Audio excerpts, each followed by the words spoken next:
এই মুহূর্তের big breaking news. Sreebhumi জেলার চোরগুলায় 6 কোটি টাকার ইয়াবা ট্যাবলেট সহ আটক 2 পাচারকারী। হ্যাঁ, আপনারা ঠিকই শুনেছেন, শ্রীভূমি জেলার চোরগুলায় 6 কোটি টাকার ইয়াবা ট্যাবলেট সহ আটক 2 পাচারকারী।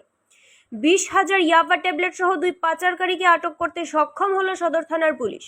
গোপন খবরের ভিত্তিতে চোরগুলা বাজার এলাকায় সাদা পোশাকে অভিযানে নেমে সাফল্য পেল সদর থানার পুলিশ। বৃহস্পতিবার সন্ধ্যা রাতে চোরগুলা বাজার এলাকায় ড্রাগস পাচার হবে বলে আগাম খবর ছিল সদর পুলিশের কাছে। তাই পুলিশ চোরগুলার কালীগঞ্জ রোডে ওথ পেতে বসে থাকে সাদা পোশাকে। 2 ব্যক্তির উপর পুলিশের সন্দেহ হলে পুলিশ তাদেরকে আটক করে হাতে থাকা ব্যাগে তল্লাশি চালালে ব্যাগ থেকে বেরিয়ে আসে 10টি প্যাকেটে মোট 20,000 ইয়াবা ট্যাবলেট উদ্ধার করতে সক্ষম সদর থানার পুলিশ।